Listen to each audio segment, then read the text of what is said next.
India market invest মাইন্ডসেটে আপনাদের স্বাগত। যারা চ্যানেল নতুন এসেছেন তাদেরকে বলবো প্লিজ চ্যানেলটাকে সাবস্ক্রাইব করবেন, একটা লাইক করবেন, বেল আইকনটা প্রেস করবেন, তার সাথে অল বাটনটা প্রেস করবেন, তাই নোটিফিকেশনটা কিন্তু সঙ্গে সঙ্গে আপনাদের কাছে কি পৌঁছাবে। এখন কিন্তু আমরা রিনিউয়াল সেক্টরের এমন একটা কোম্পানি নিয়ে আলোচনা করতে চলেছি যেই কোম্পানিটা কিন্তু যা প্রজেকশন দেখাচ্ছে সে অনুযায়ী কিন্তু কোম্পানিটা অনেক দূর পর্যন্ত যাবে। দেখুন, অলরেডি আমরা জানি যে গভর্নমেন্ট কিন্তু ডিক্লেয়ার করেছে 2050-এর মধ্যে 50% রিনিউয়াল সেক্টর থেকে পাওয়ার জেনারেশন করবে। তো পিএসইউ কোম্পানি, গভর্নমেন্ট সেই নিয়ে কাজ করছে, তো এই কোম্পানিটাও কিন্তু ভালো কাজ করছে।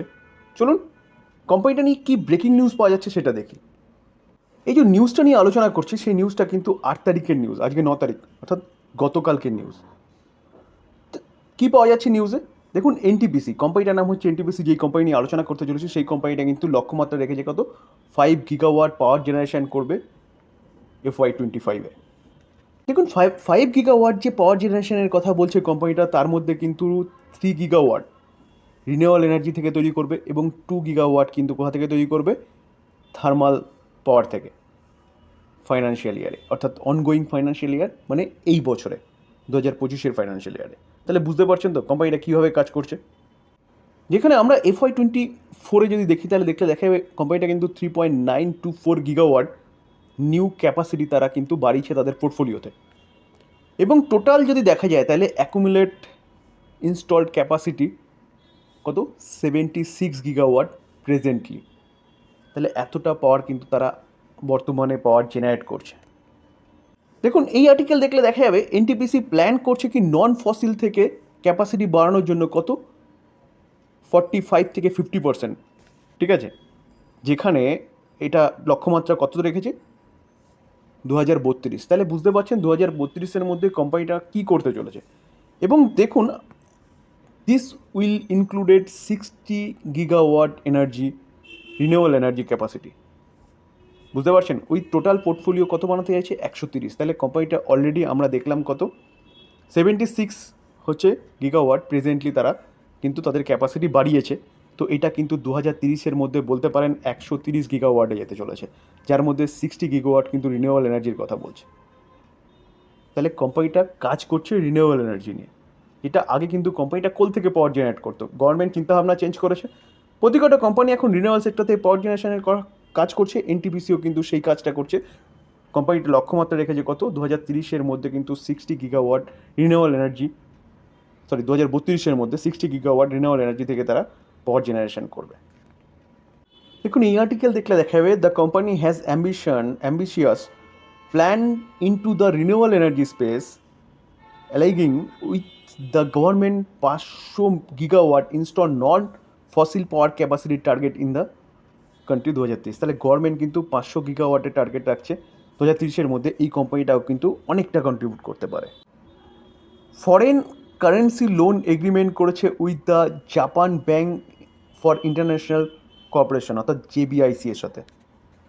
দেখুন, এই আর্টিকেল দেখলে দেখতে পারবেন যে the Japanese government policy base financial institution aggregating JPY 30 billion around যদি দেখেন তাহলে দেখা যাবে কত, 1650 করোড় কী করেছে, লোন দিয়েছে এনটিপিসি লিমিটেডকে। কিসের জন্য, এনটিপিসি রিনিউয়েবল এনার্জি লিমিটেডকে, অর্থাৎ রিনিউয়েবল এনার্জি এনটিপিসির যে সাবসিডিয়ারি যেটা রিনিউয়েবল এনার্জি লিমিটেড, অর্থাৎ NREL, তাদেরকে কিন্তু লোন দিয়েছে কত, 1650 করোড়। দেখুন, JBIC has provided 60% of their facility amount. The balance has been provided by other commercial banks under JBIC guarantee. দেখুন, the facility has been extended under JBIC initiative Global Action for Reconciling Economic Growth and Environment Preservation, ঠিক আছে, for project that ensure conservation of global environment. তাহলে sir মোটামুটি বোঝা গেল যে এই কোম্পানিটা কী নিয়ে কাজ করছে এবং কতটা এগ্রেসিভলি কাজ করছে।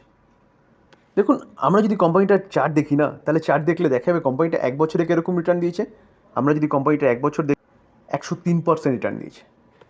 আমরা যদি কোম্পানিটার 5 বছর রিটার্ন দেখি, দেখুন 5 বছর রিটার্ন দেখলে দেখা যাবে 166% রিটার্ন দিয়েছে। তো অরিজিনালি যদি আমরা দেখি 2020 থেকে যখন থেকে কিন্তু গভর্নমেন্ট নড়ে চড়ে বসেছে, তখন থেকে যদি আমরা চার্টটা দেখি তাহলে দেখা যাবে কিন্তু গভর্নমেন্ট এই কোম্পানিটা 300% রিটার্ন দিয়েছে। দেখুন ম্যাক্সিমাম চার্ট প্যাটার্ন দেখলে দেখা যাবে কোম্পানিটার বিজনেসে আগে কোনো দম ছিল না। কেন দম ছিল না? কোম্পানিটার নাম্বার 1 কোম্পানি হলো কোম্পানিটা যে পাওয়ার জেনারেশন করতো না, সেই জেনারেশন যে পুরনো পদ্ধতিতে কোল থেকে পাওয়ার জেনারেশন, ডিস্ট্রিবিউশন, ট্রান্সমিশনের কাজ, সেই কাজে কিন্তু কোনো দম ছিল না। কোম্পানিটা এতটা ভালো পারফরমেন্স এখন দেখিয়েছে কেন? কারণ কোম্পানিটার বিজনেসে এখন দম এসছে, কারণ কোম্পানিটা কিন্তু গভর্নমেন্ট যেদিকে এগোচ্ছে কোম্পানিও সেদিকে এগোচ্ছে। অর্থাৎ গভর্নমেন্ট কিন্তু রিনিউয়াল সেক্টরের দিকে হচ্ছে, এই কোম্পানিটাও কিন্তু সেদিকে এগোচ্ছে। এখন গিয়ে কি কোম্পানিটা কিন্তু এরকম একটা আফসাইড মুভমেন্ট দেখা গেছে। তো কোম্পানিটা কিন্তু সেইভাবেই কাজ করছে যেটা আমরা কিন্তু একটু আগে দেখলাম। এই কোম্পানি নিয়ে কিন্তু আপনি চিন্তাভাবনা করতে পারেন লং টার্ম ইনভেস্টমেন্টের জন্য, কারণ কোম্পানির যে বিজনেসটা সেই বিজনেসটা কিন্তু আমূল পরিবর্তন হয়েছে। অর্থাৎ কোম্পানি কিন্তু আস্তে আস্তে কী করছে, টোটাল বিজনেসটা আস্তে আস্তে কিন্তু রিনিউয়ালের দিকেই আনতে হবে। কারণ গভর্নমেন্ট লক্ষ্যমাত্রা রেখেছে 2050-এর মধ্যে 50% পাওয়ার জেনারেশনের কথা, এবং 2070-এর মধ্যে কিন্তু 100%। তো সেখানে কিন্তু কোল থাকবে না। দেখুন আমরা যদি এনটিপিসির কারেন্টলি 15টা পাওয়ার স্টেশন, 55টা পাওয়ার স্টেশন রয়েছে, যেখানে 24টা কোথা থেকে? কোল থেকে, এবং 7টা কোথা থেকে? গ্যাস অ্যান্ড লিকুইড ফুয়েল, 2টো হাইড্রো পাওয়ার থেকে, এবং 1 উইন্ড টারবাইন অ্যান্ড 11টা solar project. Additionally it has 9 coal and 1 gas station own করছে, কার সাথে? By joint venture or subsidiaries. তাহলে বোঝা গেল কোম্পানিটা কোলের সাথে সাথে কিন্তু আস্তে আস্তে উইন্ড বলুন, সোলার বলুন, হাইড্রো ইলেকট্রিক পাওয়ার বলুন, গ্যাস থেকে বলুন, লিকুইড ফুয়েল থেকে বলুন, সেখান থেকে কিন্তু পাওয়ার জেনারেশনের ক্যাপাসিটি আস্তে আস্তে বাড়াচ্ছে বা বাড়ানোর চেষ্টা করছে, যেখানে কিন্তু আমরা দেখলাম জাপানের ব্যাংকের সাথে কোলাবোরেশন করেছে। আমরা যদি কোম্পানিটার রিজার্ভ দেখি, দেখুন রিজার্ভ কত আছে? 1,29,000 কারোর কিন্তু কোম্পানিটার কাছে রিজার্ভ আছে। আমরা যদি কোম্পানিটার বোরোয়িং দেখি, দেখুন 1,56,000 কারোর হচ্ছে কোম্পানিটার কাছে কিন্তু বোরোয়িং আছে, long term borrowing. Short term borrowing দেখলে দেখা যাবে short term borrowing only for 28,000 কারোর আছে। কোম্পানিটার কাছে বোরোয়িং আছে, শর্ট টার্ম বোরোয়িং অতটা মাথা ব্যথার কারণ না। আমরা যদি কোম্পানিটার ক্যাশ অ্যান্ড ক্যাশ ইকুইভ্যালেন্ট দেখি, তাহলে ক্যাশ অ্যান্ড ক্যাশ ইকুইভ্যালেন্ট দেখলে দেখা যাবে কোম্পানির কাছে কত ক্যাশ আছে? 3741 কারোর কোম্পানিটার কাছে কিন্তু ক্যাশও রয়েছে। তো ব্যালেন্স শিট কিন্তু ঠিকঠাক আছে। দেখুন আমরা হেভি রিসেন্ট যতগুলো কোম্পানি দেখেছি রিনিউয়াল সেক্টরে, প্রতি কটা কোম্পানির কাছে কিন্তু লং টার্ম বোরিং আছে। কেন আছে? কারণ এখনই কিন্তু বিজনেসটাকে সেট আপ করতে হবে। 2050-এর মধ্যে যদি 50% পাওয়ার জেনারেট করতে হয়, তো কি টাটা পাওয়ার বলুন, কি আদানি পাওয়ার বলুন, কি জেএসডব্লিউ এনার্জি বলুন, কি আদানি গ্রিন এনার্জি বলুন, প্রতি কটা কোম্পানির কাছে কিন্তু একটা ভালো বোরোয়িং আছে। এই কোম্পানিটার কাছেও কিন্তু আছে। বোরোয়িং নিয়ে অত ভাবার কিছু নেই, কারণ কোম্পানিটা হচ্ছে গভর্নমেন্ট বেস কোম্পানি আর বিজনেস এক্সপ্যান্ড করছে, যার জন্য কিন্তু কোম্পানিটার কাছে এতটা বোরোয়িং রয়েছে। দেখুন আমরা যদি কোম্পানিটার রেভিনিউ দেখি, 5 বছর আগে কোম্পানিটা কত ছিল? 92,000। তারপরে 1,00,000, 1,00,000টা কোথায় এসছে? দেখুন 1,03,000, 1,03,000টা 1,20,000, 1,20,000টা কিন্তু 1,67,000। তাহলে কোম্পানি কিন্তু কন্টিনিউয়াসলি রেভিনিউ বাড়াচ্ছে, মানে কোম্পানি কিন্তু বিজনেস ভালো করছে। আমরা যদি কোম্পানিটার প্রফিট দেখি, দেখুন 11,700 করোড়, 11,100 করোড় 2020-তে। কারণ স্বাভাবিকভাবে সেই সময় লকডাউন ছিল, সব কিছু বন্ধ ছিল, পাওয়ারের ডিমান্ডও কম ছিল। 2021-এ সেটা 13,700 হয়েছে। 13,700টা 2022-এ কত হয়েছে? 16,100, 17,100। তাহলে কোম্পানি কিন্তু কন্টিনিউয়াসলি প্রফিটটাকে বাড়িয়ে গেছে। আমরা যদি শেয়ার হোল্ডিং প্যাটার্ন দেখি, তাহলে ডিসেম্বর 2023 প্রোমোটার কত? 51.1% স্টেক হোল্ড করছে। এফআইএস 17.1% স্টেক হোল্ড করছে। এফআইএস কিন্তু কন্টিনিউয়াসলি তার স্টেক বাড়িয়ে যাচ্ছে। ডিআইএস 28.8% স্টেক হোল্ড করছে। দেখুন পাবলিক কতটা আছে? Public only for 3% stake hold করছে। তাহলে বলতে পারেন 97% কিন্তু এফআইএস, ডিআইএস এবং প্রোমোটার রয়েছে। প্রোমোটার বলতে তো ভারত সরকার ঠিক আছে, কিন্তু এফআইএস, ডিআইএসও কিন্তু অনেকটা রয়েছে। কেন রয়েছে? কারণ কোম্পানিটা কিন্তু এখন বিজনেস ভালো করছে এবং বিজনেসের কিন্তু দম আছে, তার জন্য রয়েছে। দেখুন আমরা যদি মিউচুয়াল ফান্ড দেখি, তাহলে 19.14% স্টেক হোল্ড করছে। কতটা? 38টা মিউচুয়াল ফান্ড। আইসিআইসিআই প্রায় 4.5%, সিপিএসই 3.36%, এইচডিএফসি 3.21% এবং এসবিআই কিন্তু 1.76% স্টেক হোল্ড করছে। দেখুন government of Singapore 1.35% stake hold করছে। তারপরে যদি আমরা ইন্স্যুরেন্স কোম্পানি দেখি, তাহলে ইন্স্যুরেন্স কোম্পানি দেখলে দেখা যাবে কিন্তু 7.55, 35টা ইন্স্যুরেন্স কোম্পানি রয়েছে, যেখানে এলআইসি একাই কিন্তু 4.5%-এর উপরে স্টেক হোল্ড করছে, এবং এনএসপি ট্রাস্ট তারা কিন্তু 1 to 7% স্টেক হোল্ড করছে। আমরা যদি কোম্পানিটার মার্কেট ক্যাপ দেখি তাহলে 3,51,000 হচ্ছে কোম্পানিটার মার্কেট ক্যাপ। আমরা যদি পি রেশিও দেখি তাহলে 18.1% রয়েছে পি যথেষ্ট অ্যাট্রাকটিভ প্রাইসে রয়েছে।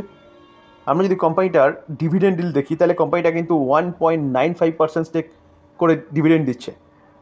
রিটার্ন অন ক্যাপিটাল এমপ্লয়েড 9.83 রয়েছে, রিটার্ন অন ইকুইটি কিন্তু 12 রয়েছে, দুটো কিন্তু মোটামুটি ঠিকঠাকই রয়েছে। ফেস ভ্যালু কত আছে? 10 আছে, মানে ফেস ভ্যালু অর্থাৎ কোম্পানিটা কিন্তু পরবর্তীকালে স্প্লিট দিতে পারে। স্যার আমরা মার্কেট ক্যাপ অনুযায়ী যদি দেখি তাহলে দেখা যাবে এনটিপিসি কিন্তু নাম্বার 1 কোম্পানি, তারপর আদানি গ্রিন আছে, পাওয়ার গ্রিড আছে। তো সেই জায়গায় দাঁড়িয়ে কিন্তু আমরা নাম্বার 1 কোম্পানি নিয়ে কথা বলছি, যেই কোম্পানিটা কিন্তু কন্টিনিউয়াসলি ভালো পারফরমেন্স করছে, একের পর এক কিন্তু পাওয়ার জেনারেশন বাড়িয়ে যাচ্ছে। আমরা যদি কোম্পানির সেলস গ্রোথ দেখি দেখা যাবে কত? 10 বছরে 9%, 5 বছরে 15%, 3 বছরে 17%, কারেন্ট ইয়ারে কিন্তু 4%। আমরা যদি প্রফিট গ্রোথ দেখি, দেখুন 10 বছরে 4%, 5 বছরে 9%, 3 বছরে 19%, কারেন্ট ইয়ারে কিন্তু 13%। তাহলে কোম্পানির সেলস গ্রোথ কিন্তু কন্টিনিউয়াসলি বাড়ছে, কোম্পানির প্রফিট গ্রোথও বাড়ছে। কেন?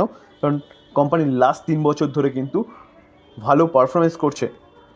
দেখুন স্টক সিজিআর গ্রোথ যদি দেখা যায় তাহলে দেখা যাবে 10 বছরে 13%, 5 বছরে 22%, 3 বছরে 52%, কারেন্ট ইয়ারে 105%। কেন হয়েছে এটা? এরকমটা হওয়ার পিছনে কারণ হচ্ছে কোম্পানি কিন্তু বিজনেস বাড়াচ্ছে। তো স্যার বলবো, যদি আপনার মনে হয় যে রিনিউয়াল সেক্টরে ভবিষ্যতে ভালো করতে পারে, গভর্নমেন্ট যে লক্ষ্যমাত্রা নিয়ে চলছে সেই লক্ষ্যমাত্রার দিকে গভর্নমেন্ট ফুলফিল করবে, অর্থাৎ 2050-এর মধ্যে 50% পাওয়ার জেনারেশন করবে রিনিউয়াল সেগমেন্ট থেকে, তাহলে অবশ্যই কিন্তু এই কোম্পানিটাকেও ভালো করতে হবে। যেখানে কিন্তু কোম্পানিটাকে আমরা দেখলাম যে ব্রেকিং নিউজ নিয়ে প্রথমে আলোচনা করেছি, সেই ব্রেকিং নিউজে দেখলাম যে কোম্পানি কিন্তু সেই দিকেই এগোচ্ছে। তো এই কোম্পানি নিয়ে কিন্তু আপনি চিন্তাভাবনা করতে পারেন লং টার্ম ইনভেস্টমেন্টের জন্য। লং টার্ম ইনভেস্টমেন্ট বা রিনিউয়াল সেগমেন্টের যদি বলেন তাহলে এই কোম্পানিটা হচ্ছে বেস্ট কোম্পানি, যেখানে কোম্পানিটা কিন্তু আপনাকে ভালো একটা রিটার্নও দেবে, তার সাথে কিন্তু কোম্পানিটা ভালো একটা ডিভিডেন্ডও দেবে। এই ছিল আলোচনা যদি ভালো লাগে, যারা চ্যানেল নতুন এসেছেন তাদেরকে প্লিজ চ্যানেলটাকে সাবস্ক্রাইব করবেন, একটা লাইক করবেন, বেল আইকনটা প্রেস করবেন, তার সাথে অল বাটনটা প্রেস করবেন, তার নোটিফিকেশনটা কিন্তু সঙ্গে সঙ্গে আপনাদের কাছে কি পৌঁছাবে। থ্যাংক ইউ, ভালো থাকবেন।